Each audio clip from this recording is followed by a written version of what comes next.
كانت مو أتدور الأبدو كرياتي الجبسين إسي رفتاتي كان مو مجاكنا رغرباتشو يا ستني منيشي وانا ستي مغيسا يا ستني مني.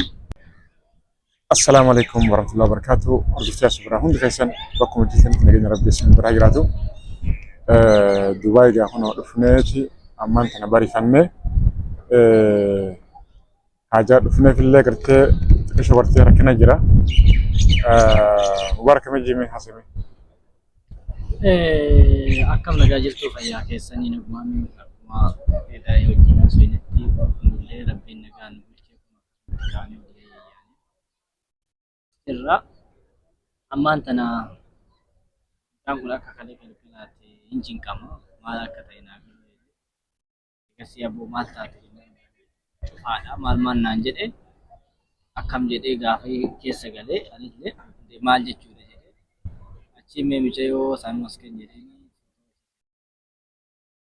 foto sani sisteri kawan aske sejati isit erge oga isit erge jedhu ammo mucayyoon nama sisteri tiya beeytu tahe kanaaf mucayyoon sisteri tiya wajjin hojjetaa turte ammaan tanatti waan isin sisteriin gaafatte turte lakka sisteri maan tiya sun beeyti anin beeku Nafiyasun sahiba namni walku qabdu wal duukaa gadeetti san taane osoo inni siistari masiya sanillee ka wajjin haasaa ture taate ani hin beeku har'a ammoo gaaf suuraa itti achi ergee jedhe akka siistari tiyyaa wajjin jirtu hunda dhagaa kanaaf mee amma waan isiin naa deebiste si dhageessisu jalqaballee isuma gartee jaalnaaf jessiin jaladhaa nin du'aa nin gaggabatte marah turte amma maaliif ani ramadana kana gartee soomana kana gartee kophaa hin soomanu dirqama gartee waan jiru murtii takka akkuma qabaa jeetin sidhatti simee Dubai yeroo takka foototti yeroo takka immoo dhufingetti takkaamee dhufeetumaan gartee maatii siin bira daleetti sunis dubbisee takka qaamaanuu gartee meeshaa harkudha isii harkudhaan qabaa jee Dubai dhufee jechuudha. Dhugaan Dubai dhufuu galgala akkuma seenan gaa viidiyoo isin waraabeen ture hordoftoonni kan agartanii jirtanii bullee bariifannee nin dawalee fi hin kaastuu sagalee dhibbata kan kaa'ee fi calgattee amma dhumarratti sagalee namni wayii naaf kaa'e jechuudha. Maal barbaaddaa maal feetan hanjanii sagalee sana eeggatanii kaan booda deebanii haqanii jechuudha. Amma booda bilbilna hanganii jechuudha. Ani jireenya kan gartee jirachuudhaaf hin fiigaa jira. Kana keessa dhuftee seentee isiin gartee qaalii diidullee ani silaasoon gartee dhufuu baadhee achuma taa'ee gartee wanni ta'e ni dhiphadhaachuu dhiphadhati waan biraa keessa gala garuu Dubai dhufee waan baay'een arkee waan isin nagoota san immoo irraanfachaa hin jiraa'u yeroon gartee haala gartee biyyaa biizinesii biyyaa hoggan harkachuu saniif garuu sirriin goone ifumaaf gartee ifitti qabateen jaanii amma silaa waan kana taatee waan kanaan ta'e waan saniin ta'e natti himte garuu nama gartee bakka dalagaa ta'e mabiraa ta'e hin beenanii amma booda gartee bilbila kanatti bilbila naan jane jechuudha. Naan jane mubaarakillee mee obboleettiin tiyyin beetii wayii jiraa naan jaa waan isin waan jiru mee haa dubbatu mubaarak maal ta'e mee. Nama dhugaa dubbachuudhaaf kana jechee dubbachuu irra yooma si argisiisee irnaaf filatamaadha. Maaliif jennaan namni akka keetii kun waan akkasii san ta'uu hin danda'amu ture. Yaa wanti hojjetame wanni taa'ame maal ta'e wanni taa'ame san walumaan dhageenya garuu dursootitti wannati waadaa galuu qabdu wanni fedhe yoo ta'e wannumti barbaade yoo ta'ame akka tasgabboyte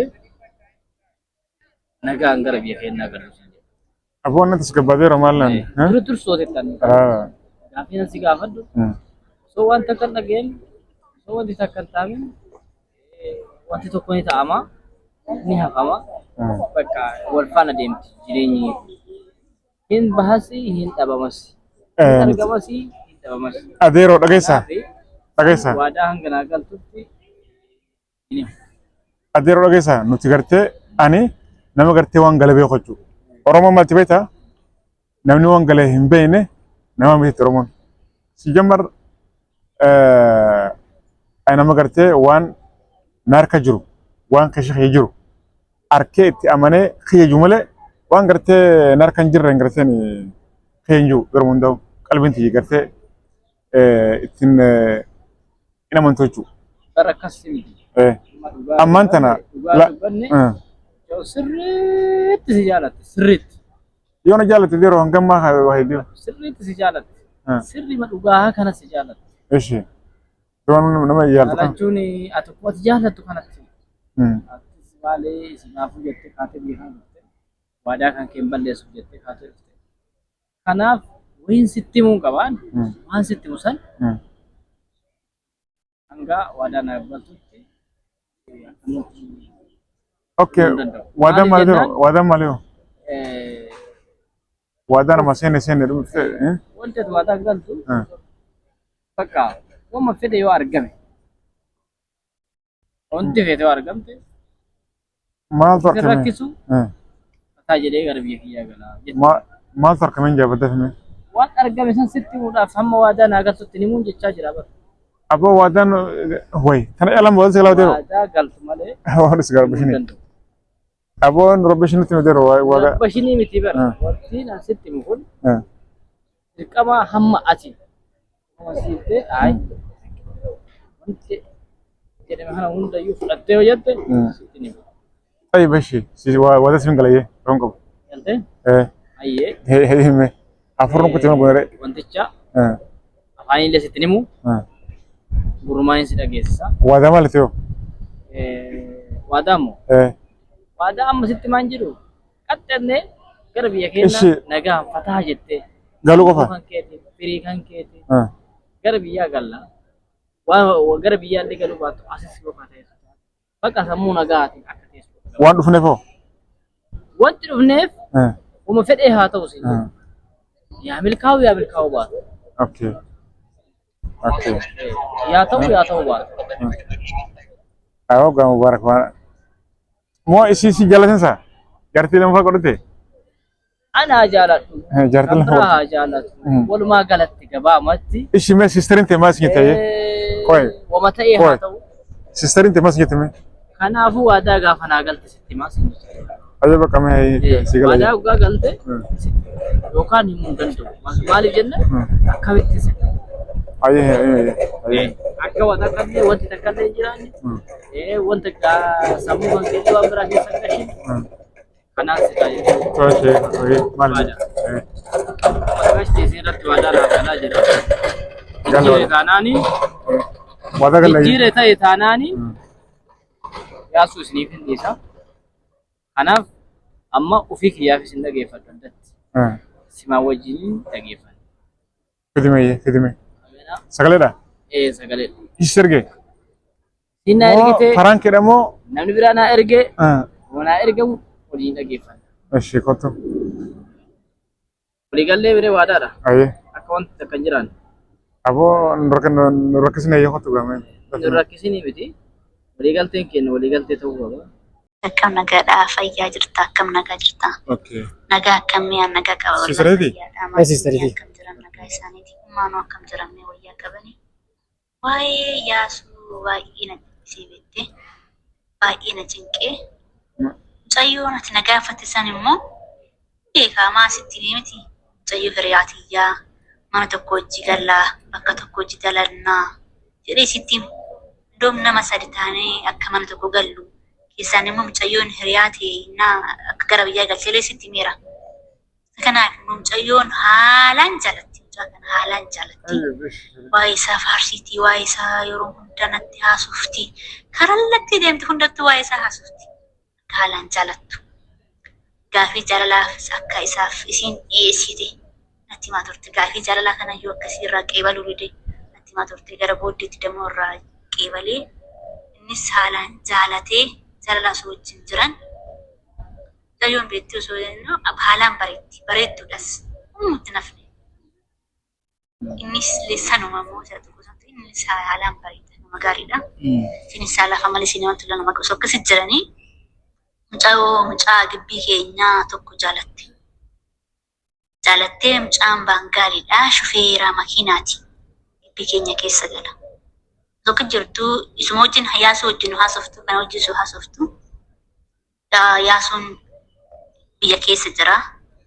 Kun immoo gibbii tokko keessa wajjii galanii mucaa kanarraa immoo ulfoofte baangaalicha kanarraa ulfoofte ulfaan jirti. Yaasuu ittuma haasofti. Yaasoo jirtu amma askaluu kana immoo yeroo hunda akka wal argan isiin akka gara biyyaa galtu itti haasa'a. Isiin san immoo simachuu hin dandeenye waan keessa jirtu waan beektuuf inni immoo amma dirqamsiisee anatu dhufuu qaba. Ramadaana kanarratti wal arguu qabna jedheeni ramadaana kanarratti immoo inni as dhufuu barbaade.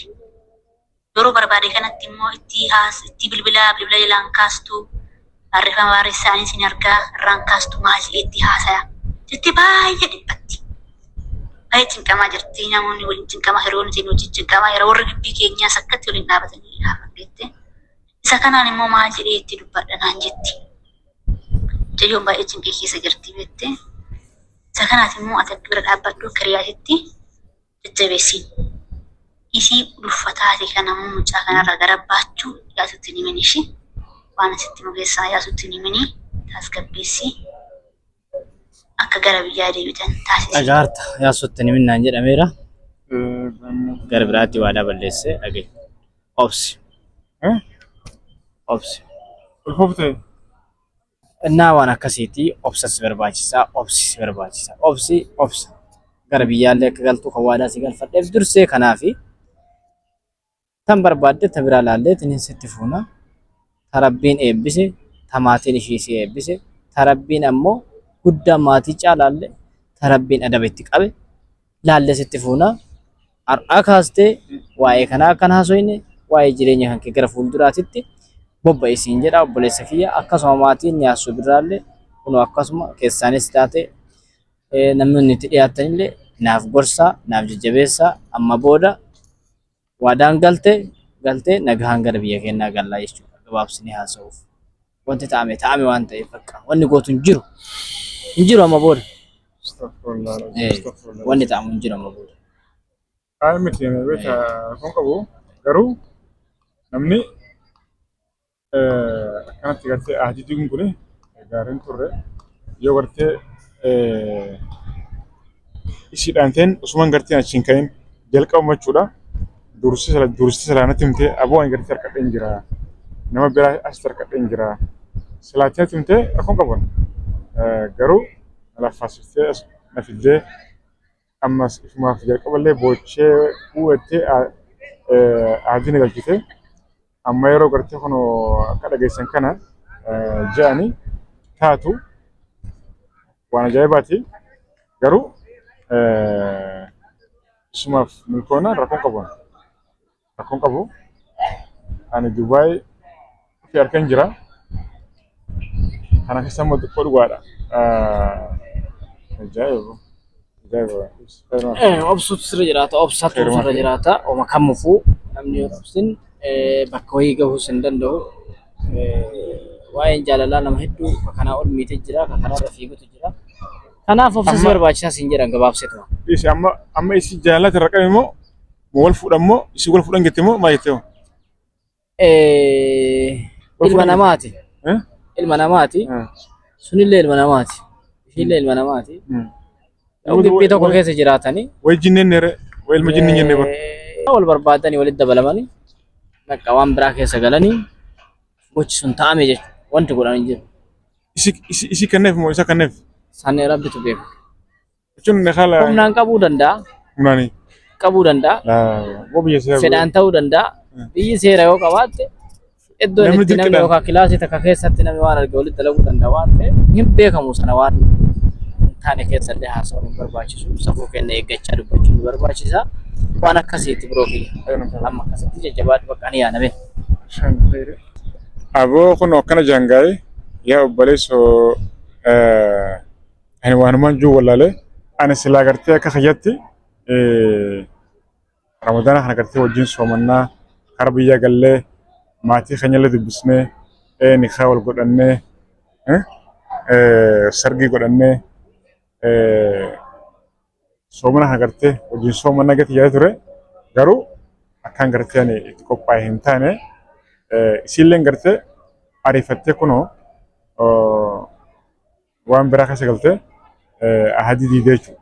Ahadii diidee rakkoon qabu qaamaanis gartee qaamaanis kana dura gartee ishiidhaan takka wal agarree hin beeknu bilbilumaani wajjin haasaa turre rakkoon qabu yoo gartee nama wajjin nyaatti ta'e yoo gartee nama gartee wal agartee wajjin taphattee yeroo dabarsitee maybe gartee rifattee waan biraa keessa galuu dandeessa.